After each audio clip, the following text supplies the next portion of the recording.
Hello everyone, it's Yudi, and in this video I will bring you update from Wilder Reefs, a mossy earth coral restoration project in Indonesia. Last month we deployed the last 2 reef bell that we have, and we deployed it to area 3. There is a little bit of currents, and Sunshine Hade is over there. So the lift pack is already inflated, and we are going to use this rope. Like last time, we are going to put tight the reef bell on the rope, and the boat can pull against the currents. This is the start of a new trial. We want to see how efficient is the surface that the reef bell is created for a coral natural recruitment. We want to compare 3 different structures in this trial. The first one is the hexagonal structures that we've been using since the beginning of the project. So the idea for these structures is to stabilize the rubble, and at the same time it creates a media for coral fragments to attach. So after about a year we started this project. A coral natural recruits start attaching to the structures. Given how a tiny surface the rebark is providing, finding 150 coral recruits is actually very impressive, and we loved this about our project site. It's actually capturing new coral settlements, which is the foundations of a new reef, basically. In this trial, we want to know what happens if we create more surface for coral recruit to land. The second structures that we use in this trial is the reef plate. So the idea of the reef plate is basically we got inspired by a table coral. You see, table coral play a vital role on regenerating a destroyed reef, like a rubble patch in the project site. So when table coral grow big, like they grow quite fast, and when they create a big surface of coral, and eventually when the big waves come and trample this table coral upside down, they will start dying. And the cycle is that we see around the project site is how these dead table corals create a surface for a new coral recruit to settle.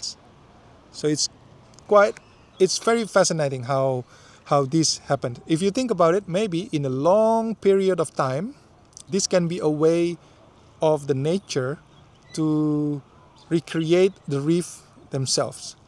Like they create a surface on the rubbles, and then the coral recruits will start land on that surface that the dead table coral is created. So we're thinking, what if we don't have to wait until a table coral grow and dead and then creating the surface? What if we just create the surface that it can be used for a coral larvae to settle and grow new corals that is naturally grow from different genus, different species, and it will create a more diverse reef ecosystems in the project site. And the third one that we compare in this trial is the reef bell. Because of the big surface that it created, and also how tall is these structures, they attract fish populations to come, and at the same time we want to see how effective it is for these structures to land coral recruits. So in the project site we observe a lot of Galaxia massive corals where they grow similar like the reef bell that we use. So our arrangements for this trial is we put 1 reef bell and surround it with the structures, and also 2 reef plates around it. And this cluster will be put across the project site, and we have also different treatments for each cluster. In area 6, we deploy 6 of this cluster, and we attach coral on the structures, leaving the reef bell and the reef plates empty. And then in area 1, we put 2 reef bell, which surrounded by the structures that already developed. The coral is already grow for almost 2 years.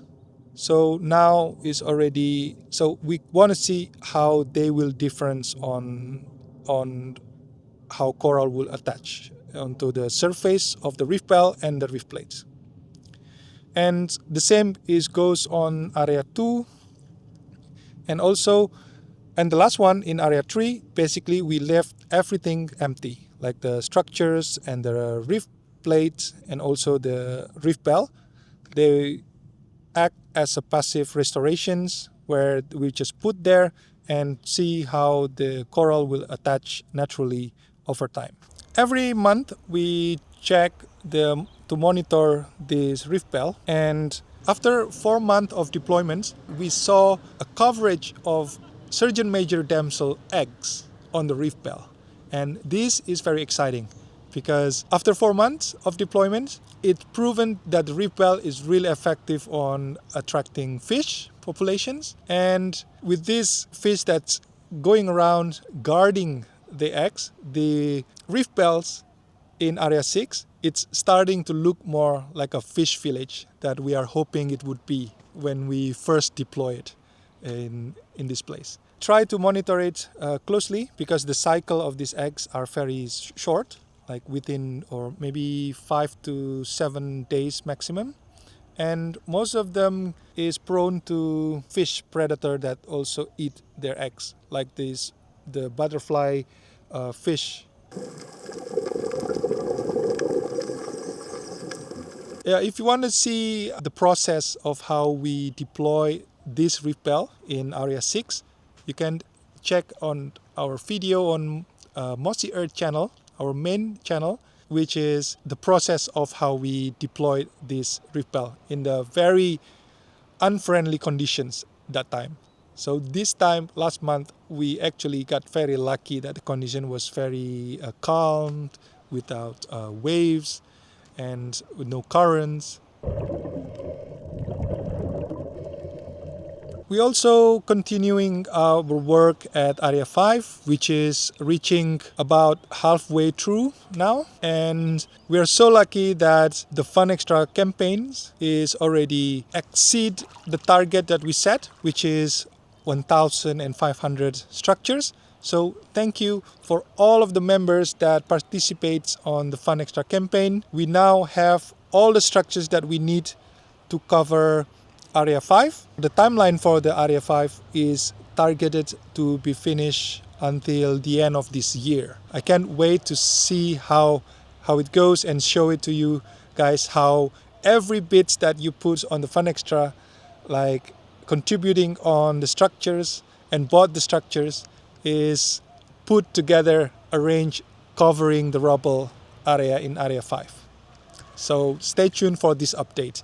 Last month, we also measuring the size of each of the rubble areas and how much that we already cover from each of the rubble, and also what is the plan for Area 5 and Area 6. So this updated number is already posted or updated in our website, mossy.earth. You can find all of this information on our Wilder Reef hub page. So we updated the size of each of the rubble areas and how much of the structures that we deployed and how much coverage that the structures created. We started a new Fun Extra campaign for Area 6, which is measured 1,500 square meters of rubble areas. And we estimate that we will need 3,500 structures to fully cover the rubble areas. And this will be starting on 2027. So this will be the work for next year. So if you are a member, please check our Fun Extra campaigns, and you can contribute more than your monthly subscriptions by buying structures to help us cover Area 6.